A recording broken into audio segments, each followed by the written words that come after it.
우리 계속 마가복음 나누고 있죠. 이제 지난주에는 바리새인들과 헤롯 땅 사람들이 예수님께 나와서 세금에 대해서 물었던 내용에 대해서 보았는데요. 이들이 뭐라고 물었습니까? 가이사에게 로마에 세금을 바치는 것이 옳습니까? 옳지 않습니까? 이렇게 질문을 했는데, 근데 단순한 궁금증을 가지고 묻는 것이 아니라 했죠. 이 질문에는 함정이 있어요. 만약에 세금을 내지 말아야 한다 그러면 당시에 이제 이 유대인들, 로마에 의해서 고난당하는 유대인들이 이에 대해서 반발할 것이 분명하고, 또 만약에 세금을 내지 말라 하면 이 헤롯 땅 사람들이 로마에 대한 반역이라 말하면서 예수님을 고발할 수 있었기 때문인데요. 그럼에도 주님은 이들의 의도를 알면서도 분명하게 말씀하셨습니다. 뭐라고 말씀하셨어요? 가이사의 것은 가이사에게, 하나님의 것은 하나님께 바치라. 이것이 상충되지 않는 거예요. 왜 그렇습니까? 모든 권세는 다 누가 주신 거예요? 하나님이 주신 거예요. 그러니까 너희가 맡은 바 책임과 의무를 다하라는 거예요. 로마의 것은 로마에게, 또 하나님의 자녀로서 맡겨진 책임과 의무를 다하라 말씀하셨습니다. 그래서 이 유대 지도자들은 이 예수님의 말씀에 책 잡을 것이 없어서 그냥 돌아갔다 했는데요.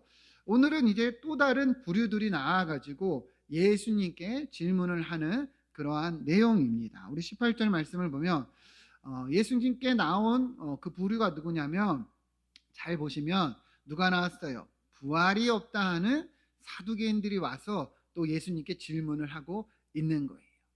여러분, 사두개인들 많이 들어보셨죠? 네, 이들은 이제 본문의 설명처럼 부활이 없다고 주장하는 이들인데, 주로 이제 예수님 당시에 이 제사장의 역할을 맡으면서 이스라엘의 이제 유대 지도자들로 그러한 이제 지도층에 속한 자들이었는데요. 근데 왜 이들은 그런 부활이 없다고 주장을 했느냐? 그 이유는 이 사람들은 오로지 모세가 쓴 이 오경만을 성경으로 인정했습니다. 여러분, 모세가 5권을 5권의 성경을 썼죠. 네, 창출 레민신. 그래서 이거를 토라라고도 부르기도 하고 율법이라도 부르기도 하는데 이 사두개인들은 요것만 인정을 하고 받아들인 거예요. 그래서 나머지 이제 구약의 성경들은 믿지 않았는데, 그러다 보니까 이제 이들의 이 신학적인 내용 중에 하나가 부활이 없다, 내세가 없다, 뭐 천사가 없다, 이렇게 주장을 했습니다. 그래서 사도행전에도 이런 부분이 잘 기록되어 있는데요. 사도행전 23장을 보면 이제 바울이 재판을 받을 때 이 재판장 중에 사두개인도 있고 바리새인들도 있는 것을 보면서, 형제들아 나는 바리새인이다 하면서 나는 죽은 자의 소망 부활로 말미암아 내가 이런 재판을 받는다, 신문을 받는다, 이렇게 얘기를 합니다. 그러니까 7절 보면 그 말을 들은 바리새인들과 사두개인들 사이에 어떻습니까? 다툼이 생겼다. 그래서 무리가 나누어졌다. 그러면서 그 이유를 분명히 얘기하죠. 8절 보면 사두개인은 어떻습니까? 부활도 없고 천사도 없고 영도 없다 하고, 바리새인들은 다 있다 함이라. 그러니까 예수님 당시에 사두개인들은 이렇게 주장을 했고, 바리새인들이나 다른 유대인들은 어떻습니까? 이러한 내세, 또 부활, 천사도 영도 있다 이제 믿었다는 것을 알 수가 있는 것이지요. 그러한 사두개인들이 나와서 이제 예수님께 질문을 하는 것인데, 근데 이 내용을 보면 알 수 있지만 지난주에도 그랬죠. 바리새인들과 사실 헤롯 땅 사람들은 지배층과 피지배층이기 때문에 사이가 평소 좋지 않았어요. 오늘 본문 보면 바리새인들과 사두개인들도 어떻습니까? 좋지 않았다는 것을 알 수가 있죠. 그런데도 앞선 이들이 질문하고 나가자마자 또 사두개인들이 나와서 질문하는 것을 보면 이들이 분명 사이가 좋지 않음에도 예수님을 대적하는 것에 있어서는 어떻습니까? 한마음이 돼서 지금 그러하고 있다는 것을 알 수가 있는 것이죠. 그만큼 이들은 예수님에 대해서 경계심을 가지고, 그리고 예수님을 어떻게든 문제 삼으려고 그렇게 혈안이 되어 있었다 알 수가 있는 것이죠. 자, 그래서 다시 본문을 보면 부활이 없다는 이 유대 지도자들 사두개인들이 예수님께 뭐라고 질문을 하느냐. 여러분 19절 잘 보시면, 자, 선생님, 모세가 우리에게 써주기를. 그러니까 이 사두개인들이 앞서 믿는 게 뭐라고 그랬어요? 모세 오경이라고 그랬죠. 그러니까 그거를 가지고 질문을 하는 거예요. 뭐라고 질문합니까? 어떤 사람의 형이 자식이 없이 아내를 두고 죽으면 그 동생이 그 아내를 취하여 형을 위해 상속자를 세울지니라 하였나이다, 이렇게 얘기를 합니다. 그러니까 이 율법에 보면 이러한 제도가 있었죠. 그래서 이제 형이 자식이 없이 죽으면 그 동생이 그 아내를 자기 아내로 다시 취하여 결혼을 하게 하는 그런 법이 있었어요. 그러면서 이 이제 사두개인들이 이걸 가지고 질문을 하는데 너무 이제 극단적으로 이제 예를 드는 거예요. 그런데 이 형제가 보니까 칠형제라는 거예요.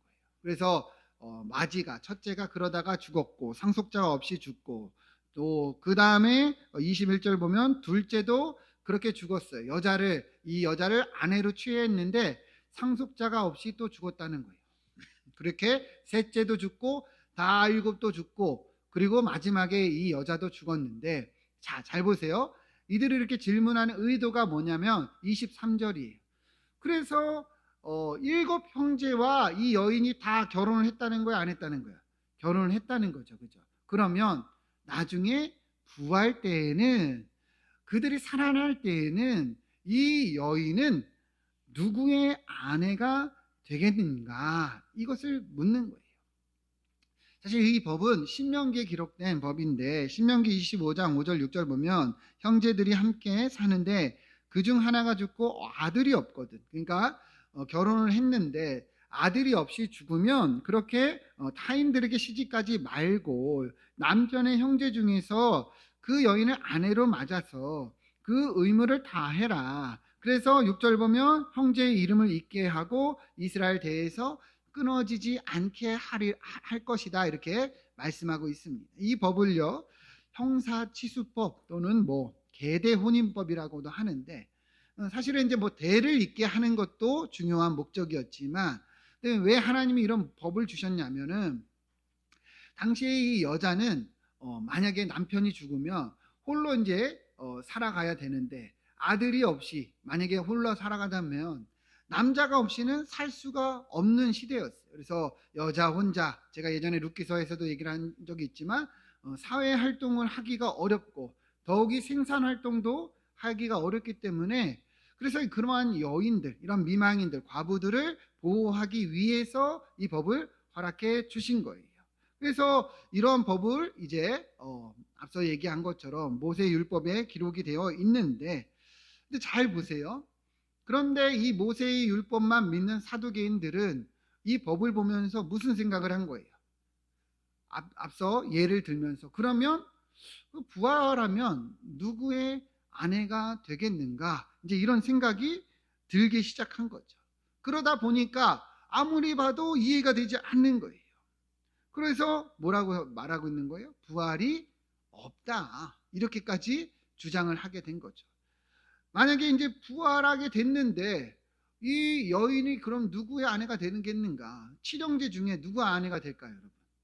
첫째가 내 아내야, 둘째가 내 아내야, 막 이러다 보면 이 부활 때 혼란이 일어날 수밖에 없잖아요. 그러면 그것이 진짜 하나님이 말씀하시는 부활이 되겠는가 하면서 그런 생각을 하고 주장을 하면서, 그래서 지금도 예수님께 나와서 이런 질문을 하는 거죠. 근데 사실은 이들은 부활을 안 믿는 사람들이에요. 그죠? 그런데도 부활을 가정하면서 이렇게 이들이 질문하는 것 자체가 아이러니한 거죠. 그러니까 이 의도가 뭐겠습니까? 이 질문의 의도는 봐라, 부활이 없지 않느냐. 부활이 만약에 있다면 우리가 지금 이 묻는 질문에 한번 대답을 해보세요 라면서 이렇게 의도를 가지고 예수님을 공경에 빠뜨리려고 하는, 또 대답을 못하게 하려는 그런 질문이다 알 수가 있는 거죠. 이해가 되십니까? 그런데 예수님은 지난주와 마찬가지로 동일하게 이들의 의도를 분명히 알면서도 똑같이 답변을 하십니다. 24절 보면, 자, 예수님 뭐라고 말씀하십니까? 이 사두개인들 향해서 너희가 성경도 하나님의 능력도 알지 못함으로 오해함이 아니냐. 다시 말하면 너희가 성경도 모르고 하나님의 능력도 모르니까 이렇게 오해한다, 이 말씀인 거죠. 여기서 오해한다는 것은 원어로 보면 이제 플라나오라는 헬라어인데 길을 잃다, 방황하다, 이런 의미를 갖고 있습니다. 그러니까 앞서 얘기를 했죠. 사두개인들은 모세 오경만, 율법만을 받아들였어요. 다른 성경을 믿지 않았어요. 그러니까 이들이 이 오경만을 보고 있으니까 하나님의 능력도 알지 못하고 성경도 오해해서 자꾸만 부활이 없다, 부활이 없다 이야기하고 있고 길을 잃고 방황하고 있다, 이렇게 말씀하시는 것이죠. 예수님은 분명하게 얘기합니다. 25절 보면 사람이 죽은 자 가운데서 살아날 때에는 장가도 아니 가고 시집도 아니 가고 하늘에 있는 천사들과 같으니라. 아멘. 여러분, 그러니까 예수님의 이 말씀은 부활이 있다는 거예요, 없다는 거예요? 있다는 거잖아요, 그죠? 부활이 분명히 있다는 거예요. 그런데 너희가 생각하는 그런 부활이 아니라는 거예요. 부활하면 이제는 장가 가고 시집 가는 그런 존재로 부활하는 게 아니라, 그런 존재가 아니라 천사들과 같이 그렇게 결혼과 상관없는 그러한 새로운 존재가 된다는 거예요. 여러분, 우리가 부활하면 다시 부부가 되고 자녀와 부모와의 관계가 이로 살아가는 것이 아니라는 거예요. 이해가 되십니까? 완전히 새로운 존재, 새로운 그런 모습으로 부활한다는 거예요. 그래서 고린도전서에서도 이런 얘기를 했습니다. 고린도전서 15장을 보면 죽은 자의 부활도 그와 같으니 썩을 것으로 심고 썩지 아니할 것으로 다시 살아나며 욕된 것으로 심고 영광스러운 것으로 다시 살아나며 악한 것으로 심고 강한 것으로 다시 살아나며, 이렇게 얘기를 합니다. 여러분 잘 보세요. 썩을 것으로 심고 썩지 아니할 것으로 살아난다. 여러분, 우리 몸은 죽으면 어떻게 됩니까? 썩어요, 안 썩어요? 썩어요. 다 흙으로 돌아가면서 부패한단 말이에요. 근데 부활할 때는 그런 몸이라는 거예요, 아니라는 거예요? 아니라는 거예요. 이제는 완전한 몸으로 부활한다는 거예요. 욕된 것으로 심었다는 건 뭐예요? 우리의 육신은 지금 죄가 많아요, 그죠? 죄성을 가지고 늘 연약하고 죄를 짓는단 말이에요. 그러나 부활 때에는 그러한 죄성이 없는 영광스러운 몸으로 다시 살아난다. 그리고 여러분, 지금 우리 육체는 여러분 칼로 조금만 해도 피가 납니까, 안 납니까? 나죠, 그죠? 그래서 약해요, 연약해요. 그러나 예수님의 부활의 모습을 보며 하늘로 승천하셨을 때도 주님은 어땠습니까? 머리카락 하나 상하지 않았어요. 그러한 강한 것으로 다시 부활한다는 거예요. 그리고 이러한 관계가 되고 존재가 된다는 것이죠. 사실 여러분, 이 이상은 우리가 알 수가 없어요, 그죠? 성경에서 뭐 더 설명하지 않고 있고, 그리고 이거에 대해서 말하지 않기 때문이죠. 그러나 중요한 거는 우리가 두 가지는 분명히 알 수 있다는 거죠. 부활이 분명히 있고, 그때는 완전한 존재로 이 지금 사는 것과 다르게 부활한다는 것입니다. 여러분, 이것을 믿으십니까? 그러나 저 사두개인들은 이제 오경만을 가지고 자기들의 머리로, 자기들의 생각으로 이해하려고 했기 때문에 자꾸만 부활이 없다 하신 것이죠. 자, 그런데 예수님은 부활이 분명히 있다고 말씀하신 거예요. 그러면서 이제 중요한 말씀을 하는데, 우리 26절 말씀 여러분 잘 들으세요. 예수님이 여기서 뭘 더 얘기를 하냐면, 죽은 자가 살아난다는 것을 말할진대 너희가 모세의 책 중 가시나무 떨기에 관한 글에 하나님께서 모세에게 이르신 것을 알지 못하냐, 이렇게 얘기를 하는 거예요. 그러니까 저들은 모세 오경만을 믿었죠, 그죠? 예수님은 모세 오경을 가지고 또 얘기를 하는데, 이 배경이 뭐냐면 하나님께서 모세를 부르셨을 때 하신 말씀이에요. 나는 아브라함의 하나님, 이삭의 하나님, 야곱의 하나님이로다, 이렇게 말씀하셨다는 거예요. 여러분, 우리 출애굽기 3장 6절, 우리 이 내용이 기록된 거 한번 같이 한번 읽어보겠습니다. 시작. 또 이르시되 나는 내 조상의 하나님이니 아브라함의 하나님, 이삭의 하나님, 야곱의 하나님이니라. 모세가 하나님 배웠기를 두려워하여 얼굴을 가리매. 아멘. 하나님이 모세를 부를 때 하나님이 뭐라고 설명하셨어요? 이렇게 설명하셨다는 거예요. 여러분 잘 보세요. 여기서 너무도 중요한 의미가 있는데, 하나님께서 모세에게 내가 아브라함, 이삭, 야곱의 하나님이다 이렇게 얘기를 하셨는데, 이 원어로 보면 시제가 현재형으로 되어 있다는 거예요. 그러니까 나는 내 조상의 하나님이라고 하시면서 아브라함의 하나님이었다, 이삭의 하나님이었다, 야곱의 하나님이었다가 아니라 다 현재형으로 말씀하고 있다는 거예요. 지금도 아브라함의 하나님, 지금도 이삭의 하나님, 지금도 야곱의 하나님이시다 이렇게 말씀하고 있다는 거예요. 모세에게 그렇게 얘기를 했다는 거예요. 여러분, 이 의미가 뭔지 아시겠습니까? 그러니까 육체적으로는 아브라함도 이삭도 야곱도 다 죽었습니까? 살았습니까? 죽었죠. 육체적으로는 다 죽었어요. 그러나 이들이 지금 하나님과의 관계에 있어서는 여전히 살아있다는 거예요. 무려 시간적으로 보면 400년 이상 흐른 거예요. 모세를 만난 시점에. 그런데 400여 년이 지난 후, 그러니까 그들이 그 전에 죽었는데도 하나님은요, 이들이 살아있는 것으로 말씀하고 있다는 거예요. 그러니까 육신은 죽었어요. 그러나 그들의 영혼은 지금도 하나님과 어때요? 함께 하고 있다는 것이죠. 그들은 지금도 하나님 안에서 살아있다는 것을 주님은 말씀하고 있다는 거예요. 여러분, 이것이 이해가 되십니까? 그러니까 예수님은요, 이것을 이야기하면서 이 사두개인들에게 분명하게 말하고 있다는 것이죠. 그래서 27절 보시면 뭐라고 합니까? 하나님은 죽은 자의 하나님이 아니요 산 자의 하나님이시라 너희가 크게 오해하였도다. 그러니까 이 예수님 말씀 뭐예요? 우리가 육신적으로 죽어서 끝난 것이 아니라는 거예요. 우리가 육체적으로 죽으나 주님 안에서는 살아있다는 것이죠. 그러니까 여러분, 하나님 안에서는 다 뭐예요? 산자라는 거예요. 하나님은 그래서 산자의 하나님이시다 분명하게 말씀하고 있는 것입니다. 이들이 지금 400여 년 전에 죽었을지라도 하나님 안에서는 지금도 살아있다는 거예요. 주님과 그 관계를 유지하고 있고 누리고 있다는 것입니다. 여러분, 이것을 믿으십니까? 그래서 예수님은 하나님은 죽은 자의 하나님이 아니라 무언 자의 하나님이라고요? 산 자의 하나님. 여러분과 제가 죽어도, 육체적으로 죽어도 죽어요, 살아요? 산다는 거예요. 육신은 죽어요. 그러나 주님 안에서 우리는 영원한 삶을 누린다는 거예요. 그래서 예수님은 마태복음에서도 이렇게 얘기하셨습니다. 마태복음 8장 11절 보면 같이 한번 읽어볼까요? 시작. 또 너희에게 이르노니 동서로부터 많은 사람이 이르러 아브라함과 이삭과 야곱과 함께 천국에 앉으려니와. 아멘.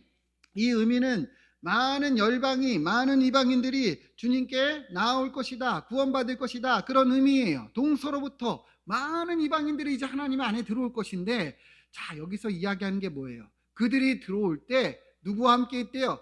아브라함과 이삭과 야곱과 함께 천국에 앉으려니와. 그러니까 아브라함, 이삭, 야곱이 지금 천국에 살아있다는 거예요? 안 살아있다는 거예요? 살아있다는 것입니다.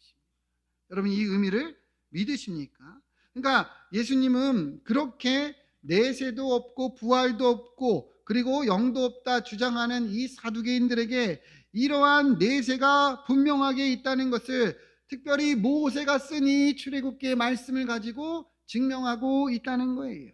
부활도 있고 그리고 죽으면 하나님 나라에 영원히 산다는 거예요.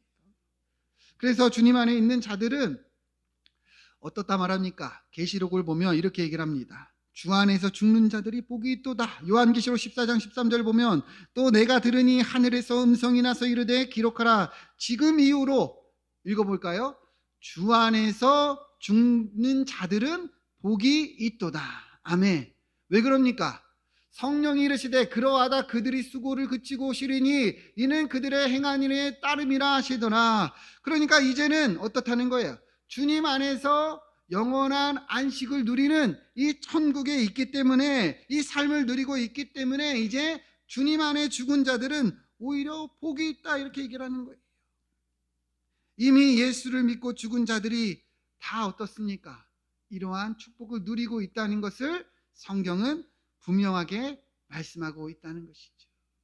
저는 어제도 장례식을 갔다 왔거든요.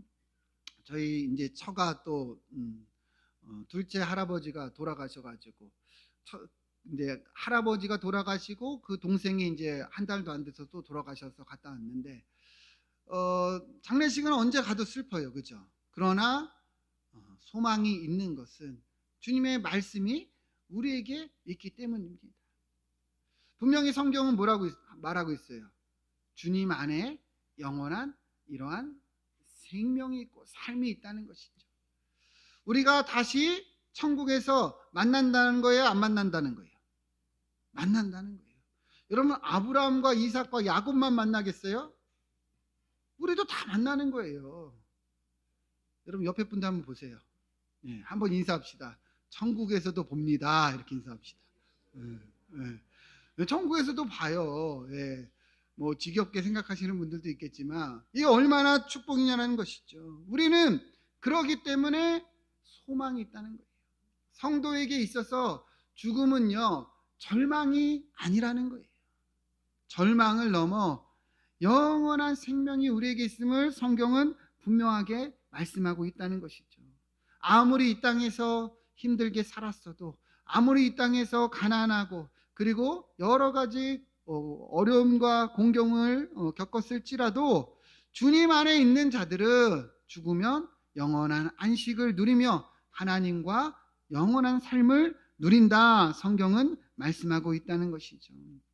그렇기 때문에 오히려 죽음이 소망이다, 우리는 말할 수 있는 거예요. 오히려 죽음 넘어서 우리에겐 진정한 본향이 있고 진정한 삶이 시작된다는 것을 알 수 있는 것이죠. 그러니 여러분, 오늘 이 말씀을 보면서도 우리는 어때야 됩니까? 다시금 이 소망을 붙잡아야 될 줄 믿습니다. 예. 여러분 중에 안 죽을 사람 아무도 없어요, 그죠? 예. 지금 죽어가고 있잖아요, 그죠? 예. 오늘 하루 또 이제 더 죽음과 가까이 왔다는 거예요. 근데 여러분 두렵습니까? 그러면 안 된다는 거죠. 물론 마음은 힘든 부분도 있겠죠. 그러나 분명하게 성경은 우리에게 소망이 있다 말씀하고 있다는 것을 기억하면서 여러분, 죽음을 넘어서 이 소망을 가지고 살아가는 우리 모든 성도님들 되기를 축원드립니다. 한 번 더 옆에 분들과 인사합시다. 천국에서 만납시다. 네, 또 만납시다. 네, 갔는데 안 보이면 큰일 납니다. 네. 자, 그러면 이제 우리가 죽으면 우리 육체는 썩어요, 그죠? 우리의 영혼은 어디에 간다는 거예요? 천국에 가는 거예요. 그러면 아브라함과 이삭과 야곱처럼 하나님과 영원한 관계를 누리며 산다는 것이죠. 그럼 부활은 뭐예요? 부활은 언제예요? 자, 우리 데살로니가 전서 4장 16절 17절 보면 주께서 호령과 천사장의 소리와 하나님의 나팔소리로 친히 하늘로부터 강림하시리니, 이게 뭐예요? 예수님이 다시 오실 때, 재림하실 때 우리도 어떻게 된다는 거예요? 부활한다는 거예요. 그래서 먼저 누가 부활합니까? 그리스도 안에서 죽은 자들이 먼저 일어난다는 거예요. 이해가 되십니까? 네. 그러니까 주님 안에서 죽었던 자들이 그때 다 부활하게 된다는 거예요. 그리고 그 후에 살아남은 자들, 그러니까 여전히 아직 죽지 않고 살고 있는 자들, 주님을 믿는 자들이 그들과 함께 하늘로 올려서 공중에서 주님을 영접하게 된다. 이걸 휴거라고 그러잖아요, 그죠? 네. 이때가 우리가 부활하는 때라는 거예요. 여러분 이해가 되십니까? 그래서 빌립보서 3장 20절 보면 바울이 이렇게 얘기했어요. 우리의 시민권은 어디에 있대요? 하늘에 있는지라. 그러니까 하나님 나라에 우리의 진정한 어때요?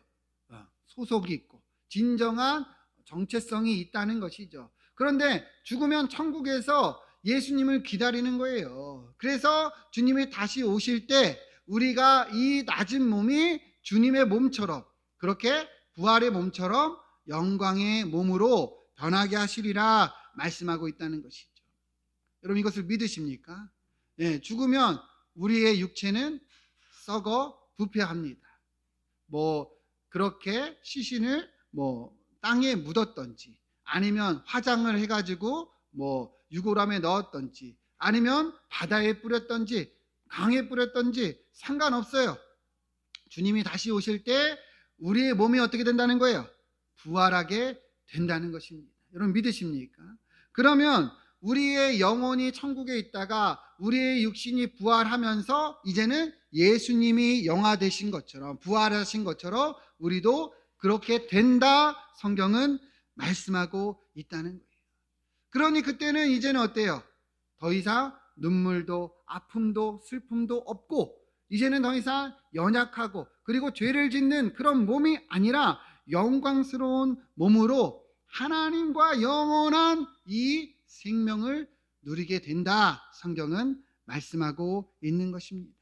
그래서 이것이 바로 우리 성도의 소망이고 우리가 바라봐야 하는 본향인 것을 말씀하고 있는 거예요. 사랑하는 여러분, 오늘 말씀을 분명히 붙잡기를 축원드립니다. 하나님은 죽은 자의 하나님이 아니라 산 자의 하나님이에요. 이 의미가 뭐예요? 하나님 안에 있으면 영원히 우리는 살아 있다는 것입니다. 이것은 결코 철학적인 의미도 아니고 비유적인 설명도 아니고 실제를 말씀하는 거예요. 그러니 지금도 아브라함과 이삭과 야곱은 하나님 안에서 살고 있는 것이고, 우리의 믿음의 선진들, 우리보다 앞서 예수 그리스도 안에서 죽은 자들은 다 주님 안에서 살고 있다는 거예요. 그리고 우리도 그렇게 될 것이고 다시 만나게 될 것입니다. 그리고 주님이 재림하실 때 우리도 주님처럼 부활하게 될 것을 분명하게 말씀하고 있습니다. 이것을 보여주신 것이 바로 예수님의 죽으심이시고 부활이십니다. 그래서 우리가 예수님의 부활을 소망으로 보는 것이고 그것을 기념하는 거예요. 여러분, 이 소망을 가지고 살아가는 여러분들 되기를 축원드립니다. 우리는 죽어도 살고 살아도 삽니다. 기도하겠습니다.